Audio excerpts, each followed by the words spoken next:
Good morning, good afternoon, good evening, wherever you are, and welcome to the welcome to the Electric Air Mobility.news second installment, part two of this series of articles that I've been writing called "The Evolution of Mobility," and we went from two legs to horses to electric dreams. But today we're going to talk a little bit about how we went from the steam to electricity via gasoline. So my name is Nicholas Zart, and I'm the founder and CEO of Electric Air Mobility, and it's a consulting firm that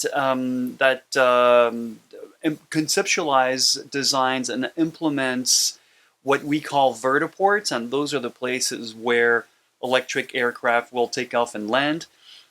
We do the infrastructure side of things, and that means also the energy production, storage, and management. So it's a really interesting topic, and I think I spoke a little bit about it in one of my previous videos, but we'll get back to that a little bit, because what I wanted to do with these articles was to really give you, first of all, a sort of a bird's eye view about how complicated mobility is, how complicated transportation is, and what it takes to get it going. And I think one of the most important things is to figure out, why weren't we satisfied living in our caves, living in our little huts? Why did I have to move from the south of France to go live in New York, to go back, to go to Paris, to then go live in Japan, to go live in New York again, to go live in Los Angeles, and now in Savannah, and I'm sure more places on the horizon. So what is it that keeps us going, keeps us moving? Up until 3, 4, 5 years ago, I was test riding electric skateboards and sadly dislocated my shoulder, my hip, my elbow, and I'm still feeling it to this day, but I love it. I can't wait to go back skiing. I love mobility. It's just part of me. It's at 2 months old, I was in my father's airplane. I've been around old cars forever. Yeah, it's my heroin, I guess, of sorts. But so anyway, this series is really about trying to explain what mobility is and really what drives us to move so much, and also what makes human beings so unique to look at situations and to not leave things alone and to want to have more, faster, greater, bigger, and everything. And of course, plenty of pitfalls around that. If you look at how a lot of big companies are doing, a lot of the big companies are doing these days, bigger, greater, faster, it's not always the best thing. You have to have a holistic, all-encompassing way of going or conducting business in general. So easier said than done. But so after we've covered the first humans walking on legs, looking at horses, finally taming horses, realizing that horses can run for a long time, carry much heavier loads, something else happened. People were moving around in antiquity time and went to Egypt from what we now call ancient Greece, went to Egypt, gathered a lot of information, a lot of technology, a lot of philosophies that eventually made Greece one of the greatest civilizations in the more modern world. But one of the things they brought back was steam, more or less. Not to say that the Egyptians had figured out what the steam engine was. Maybe they did. Actually, that's kind of lost in history unless somebody else knows anything about it. But they figured out that boiling water, somewhere in Greece, they figured out that boiling water applied a lot of pressure. And so this took another few hundred years, if not 1,000, actually more, almost 2,000 years, to finally come up with a steam engine. And the steam engine revolutionized the way that we move from horses and chariots to eventually the steam locomotive. And I hope you'll forgive me for my sense of humor. I talk about aliens because, well, it's actually really funny. I like the idea of aliens. And if aliens traveled enormous, gigantic space and time just to come and see us, would they actually want to come down and talk to us when they see what's going on? Personally, I don't think I would. But I would want to say, hey, a sphere, if you cut it and you take the slice, that's a wheel. Wink, wink, nudge, nudge kind of thing. So maybe there is a little bit of truth in these conspiracy theories. I don't know, and I frankly don't care, but I do like the mental gymnastics. So today, we're stepping into the quote-unquote modern times, right? This is the Industrial Revolution. We're removing people from heavy manual labor. We're replacing it with a steam engine. And as I said, the steam engine is really fantastic because it's probably the most energy dense motor on this planet to this day. And then eventually, at some point, bunch of people start to notice that electricity exists, electromagnetic fields, EFS, exist, and they also start to figure out that these can move mountains, virtually move mountains. And of course, I do make some sort of a joke here about, and something that's always puzzled me as a kid is how did Egyptians wearing sandals, not knowing the pulley, move 400-ton blocks and align them perfectly, not only amongst one another, but according to celestial bodies? That's interesting. Hence the alien jokes. It's tongue-in-cheek. I hope you appreciate it. And if not, let me know. I will not joke ever again. No, I can't do that. I'm sorry. So now we're really now stepping into understanding that EMF, an electric motor, is fantastic. And as I said yesterday, an electric motor delivers 100% of its torque as soon as it spins. Compared to a steam engine, compared to a gasoline opposing piston engine, even a turbine, this is really interesting, and it's a complete paradigm shift. And I explain how locomotives do not draw all of the electricity that they get from their catenary through their pantographs directly into the motors because they would shred everything apart. They have to step down that electricity previously through resistors. And so one of the things here that I wanted to make sure everybody understood, and I think people for the most part understand, that the first cars were electric. And electric cars, we didn't call them electric vehicles or EVs at the time, electric cars survived well into the 1930s, some of them having made it as far as the 1950s. They were huge. Detroit I was actually full of electric cars. And then I wanted you guys to know that Ferdinand Porsche, you've heard that name, Porsche, right? Ferdinand Porsche's first car in 1898 was electric. His second car was a hybrid. So his first car was the C2 Phantom, and he called it P1, Porsche 1. So that's pretty interesting. We talked about now we're going to talk about how did we go and move away from the venerable electric motor powering cars to this unwieldy, extremely inefficient opposing piston internal combustion engine moving cars. So there are two things here, and I'll circle back to the electric motor's Achilles heel is really the battery system. Batteries up until now have had a very low energy density, meaning how much energy they pack within a given weight and size. And that was always the biggest problem. While the electric motor is far better than an internal combustion engine, it really, unfortunately, has to use a storage system that is very big, very heavy, and doesn't really deliver all that much.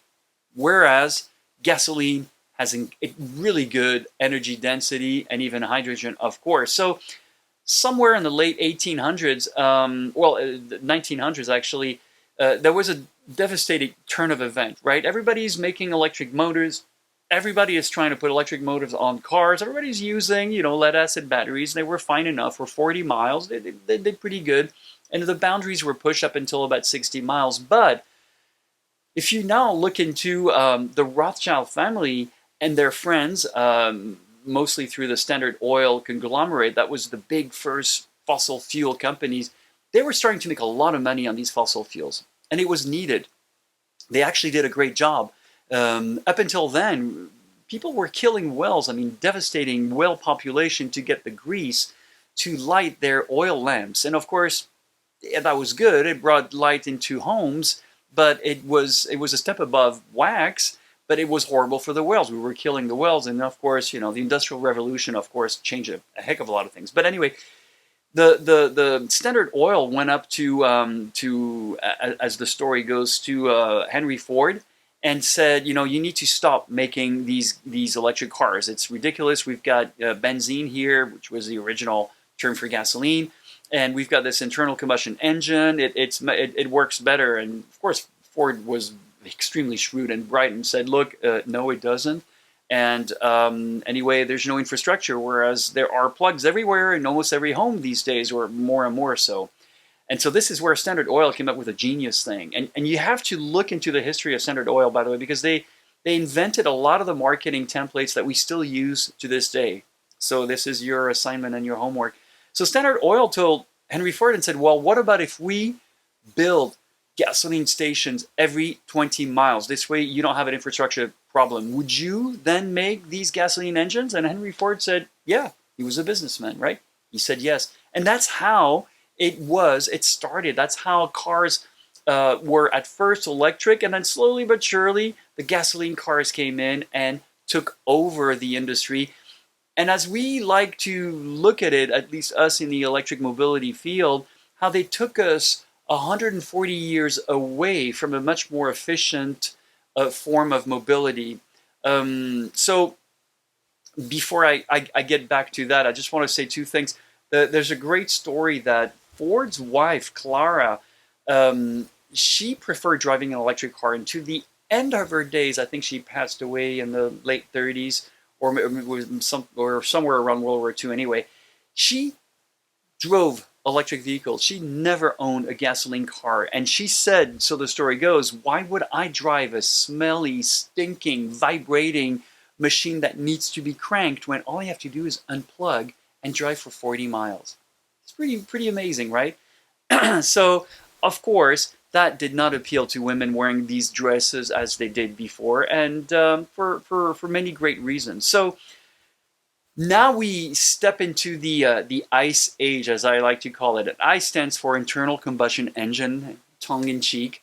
But despite the early electric cars' promise, the internal combustion engine took humanity on an inefficient pollution detour for another 140 years. And I also want to say here, don't get me wrong, and don't call me a purist or a zealot or a poster fanboy, because I love old cars. I grew up with Bugattis. I grew up with Alfa Romeos, Maseratis, Ferraris. I love it. Lancias. It was always part of my life. I can't tell you how many old Alfa Romeos I've owned in my life. So they will always be around for me. I will always enjoy driving them. I'm looking for a Saab 900, the one of the last ones before Saab switched over to GM, because these cars really helped us define mobility. Maybe not so much as an everyday driver, obviously, that doesn't make a lot of sense, but also just to kind of remind us where we have been and where we've gone. And if you look at even the latest EVs today, take, I think, the best EV around right now, short of the rematch, is the Lucid Motor Air. Nothing has changed since the chariot days drawn by horses, right? One driver, one passenger, and two passengers behind in its most essential form, right? So nothing has really changed. So we're still waiting for that big change that hopefully will happen with advanced air mobility, but regulations and certifications will not move too much with that. Anyway, long way around as usual. We're getting back on topic, but in my case, I got bored with cars in the 90s. Up until the 80s, we had some pretty cool cars, especially in Europe. You know, the Peugeot 205 GTI was just a brilliant car to work with. The Golf GTI, talking about the first and second generations, awesome cars. They were fun. They were a lot of fun, these cars. And of course, there were some fantastic race cars and derivatives that were absolutely amazing. And all my little Alfa Romeos were so much fun. They were elegant, they were Italian, they were beautiful, and they were great. But in 2003, I drove an AC propulsion e-box, and that was a Scion. You remember the Toyota Scion brand? They would take a Scion, rip out the gasoline tank, rip out the internal combustion engine, the engine, and they replace it with batteries and everything. And AC propulsion is the grandfather of the modern EV.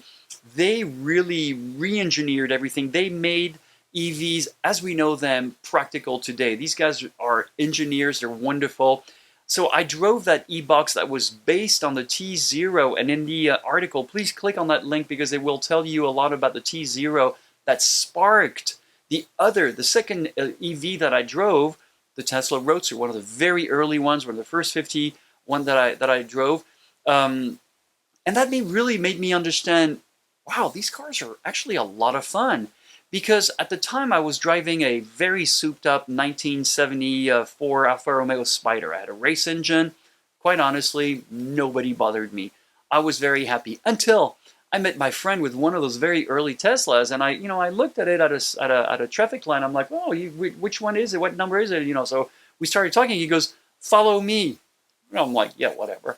My goodness, I was over revving just to couldn't even keep up with this guy. I drove that car, and it really was the epiphany. I realized that I didn't need to work on a clutch. I didn't need to think about changing gears. I didn't need to listen to my engine to give me any cues. In fact, all I had was my two hands on the steering wheel and the sensation of the road and just that accelerator moving back and forth. And if you've driven an early Tesla, you step off that accelerator, you really slow down almost to a stop. So it was that freedom of not being constrained by listening to what the car was doing so that I'm at the right RPM so that I can squeeze out as much efficiency as I can from that internal combustion engine. It was simply elating. I felt like if with my Alfa Romeo I had a sword in my mouth and I was like, bring it on, like traffic. With this thing I was like, dum, dum, dum, dum. Oh, there's an opening. My adrenaline shot up, then it came back down again. I fell in love with it. And another way of looking at it is I love good beer. I love an IPA, but it's like, I also like a lager. And, it's still a beer at the end of the day. I'm French originally, so I like my French cheeses. But guess what? When I went to Holland, I discovered, hey, I like Dutch cheese too. You know what? It's cheese. Get over it.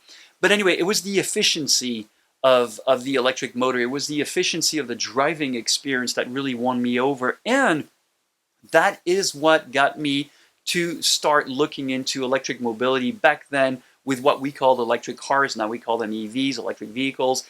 It was this efficiency that brought me into this industry and continues to motivate me to this day into advanced air mobility and vertiports. Boy, I really take a long time to explain simple things, but at least I want you to get the whole picture. And those of you who know me know I talk a lot. That's just the way it is. So if you think about it, 140 years of car makers, governments, fossil fuel industries, investments to make this extremely inefficient internal combustion engine somewhat efficient. Remember that back then, a 22 liter would put out like maybe 15 horsepower, right? Today you can get a 1 liter that puts out 100 to 120 horsepower, right? And more. But imagine if batteries had received that kind of attention from Edison, from Westinghouse, from governments, from utilities around the country.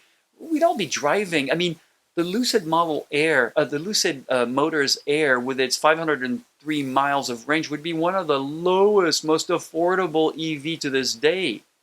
We probably have cars that would do thousands of miles and not have to think twice about it. So another thing too that I think is important to make at this point is a lot of work has been done on the gasoline engine to become more efficient. And that's unfortunately overshadowed by the increased weight of cars to this day. So let me back up a little bit. Only 30 to 33% of the gasoline in your gasoline car tank ends up moving the car. 66% is lost in heat and friction. So when you put $100 into your gasoline tank, only $33 of that, 1/3, is going to move you. The rest is just wasted. And not only that, but the money goes into places, it's kind of like silly if you think about it. I tend to prefer my energy locally, at home, safe. Talk about national security, right? An EV is anywhere from 80 to maybe 92% efficient, meaning 80 to 92% of the electrons in that battery pack will end up moving the car. This is exponentially much more efficient. And a hydrogen car is about 60 to 66% efficient, meaning only that 2/3 of these electrons are going to push the car. Because remember, it has to those electrons have to react to rare metals and then release electrons. I mean, I'm sorry, hydrogen has to react with those rare metals and oxygen, release electrons and spit out a little bit of water behind. So imagine if batteries had received all of that kind of money, batteries would be much more efficient than they are today. And remember, an electric motor is anywhere from 90 to 95% efficient, meaning 90 to 95% of its effort is directly in the cam. There's not a lot of waste and efficiencies. But having said this, there are incredible amount of work and research right now going on at the electric motor side of things, making electric motors even more efficient. And in a lab setting not too long ago, I heard something like 99 point something percent super efficient. So we're moving into much more elaborate electric motor design. So this really gives you in part two how we went, well, in part one, how we went from walking to horses to the steam engine, but in part two, how the steam engine was replaced by, at first, the electric motor and then the gasoline motor through the fossil fuel consortium. I mean, they went in there, they wanted to make money, and fine, and that's what it is. And truth be told, it's gotten us very far, but now it's time to look at something else. We've looked a little bit at EVs, and I'll brush up very quickly on EVs. We'll talk about the 1990s was really the beginning of the EV revolution, but it was also the beginning of electric air revolution. So stay tuned for part 3, where I'll talk, well, I guess tomorrow on Friday, where I'll talk about this. And again, please like, comment, subscribe to the channel. As soon as I get 100 viewers, at least I can change the name to something a little bit more appropriate than what we have now. Also, go on our Patreon site. I've been saying it for a long time, but I'm actually working on it right now. And I would love to have a, for those of you who send me a coffee, I'll give you some either early work and maybe also at the same time some of the past speeches and presentations that I've made that might be interesting to you. I've covered some of